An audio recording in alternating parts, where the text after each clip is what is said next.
नाजो, अब शोक मनाना छोड़ दे। देख, तूने अपनी खुशी से ससुराल छोड़ा है ना, अब बस जिंदगी की तरफ लौटा। मैं चाहती हूँ कि तेरे लिए एक अच्छा सा शौहर ढूंढूं और उसको घर दामाद बना के अपने घर पे रख लूं, ताकि पूरी जिंदगी तू मेरे साथ रहे। तेरे बाप के जाने के बाद मैं बिल्कुल अकेली हो गई हूँ ना। अम्मी, अगर आपको घर दामाद ही ढूंढना है तो सुहेब को घर दामाद रख लें। आप बोले तो मैं उससे बात करती हूँ, वो मान जाएगा। चुप कर जा, ज़ुहैब का नाम भी ना ले तू।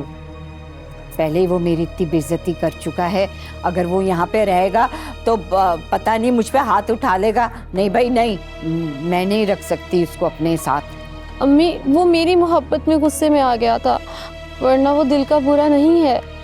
अच्छा, तो गुस्से में आके ये सब कुछ करता है, और कल को अगर मैंने तेरे साथ कुछ कर लिया तो वो तो मेरा सर फाड़ देगा।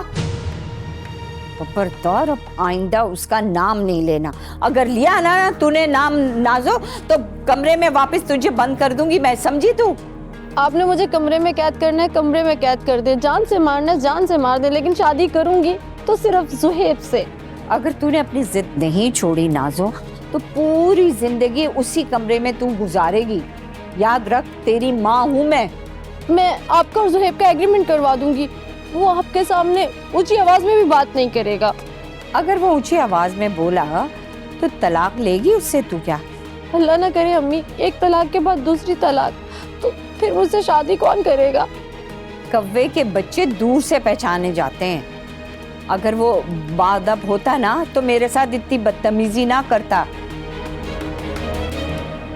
और एक बात कान खोल के सुन ले, अगर दोबारा तूने उस खबीस का नाम मेरे सामने लिया ना तो तेरा गला दबा दूंगी मैं। चल उठ, घर के काम कर।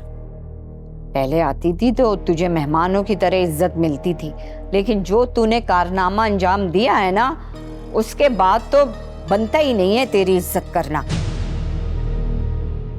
चलो उठो, बावर्ची खाना अच्छी तरीके से साफ करो और बर्तन वगैरह सब दो। मैं जाके सब्जी काट देती हूँ, सब्जी बना देना।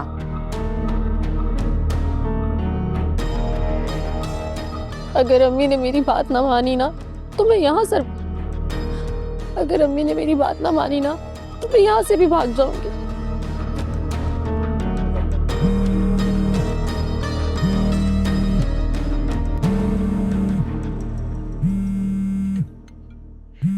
ये फिर से क्यों कॉल कर रही है?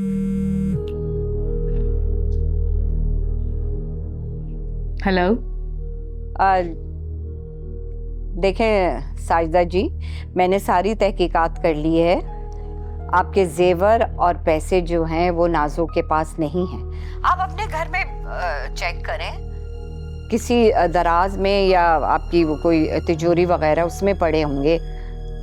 और याद रखिएगा, अगर आपने झूठा इल्जाम लगाया ना मेरी बेटी पे, तो फिर मुझसे बुरा कोई नहीं होगा, उसकी जिम्मेदार आप होंगी। मुझे धमकी दे रही हो? अल्लाह के अजाब से डरा रही हूँ। मुझे नाजो की तलाक चाहिए। मुझे पहले ही पता था तुम नाजो के साथ मिली हुई हो। मैं भी तलाक इतनी आसानी से नहीं होने दूंगी। शादी और नान नफका पे जो खर्च हुआ है वो तो मैं माफ नहीं करूंगी। मेरा बेटा हजारों दिरहम भेजता रहा हर महीने, और नाजो बहाने बहाने से उसे जो पैसे मंगवाती रही वो अलग।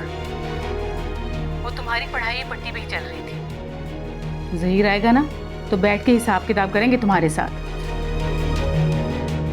अगर मैं मोटा मोटा हिसाब करूँ ना तो 10 लाख तो शादी पे खर्च हो गए थे, और बाकी ज़हीर की बैंक स्टेटमेंट से पता चल जाएगा कि उसने कितने पैसे भेजे इस नाजो को। अरे अगर तुमने पैसे खर्च किए हैं तो अपने बेटे की शादी पे किए है। कौन से अनोखे पैसे खर्च कर दिए? पूरी दुनिया अपने बेटे या बेटी की शादी पे पैसे खर्च करती है। अगर मेरी बेटी ने तुम्हारे घर से खाया है तो तुम लोगों का फर्ज था। आज को अगर मेरी बेटी को तुम लोग खुश रखते तो वो हर महीने मुझसे पैसे ना मांगती।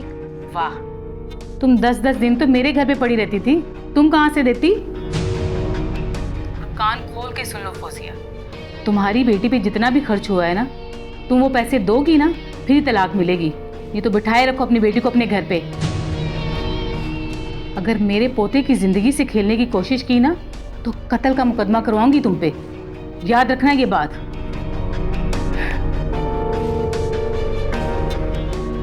बेगैरत लोग, छोड़ूंगी नहीं मैं इनको। पोता ना पोता है ना पोती है, कुछ है ही नहीं। ये धमकी दे रही थी मुझे।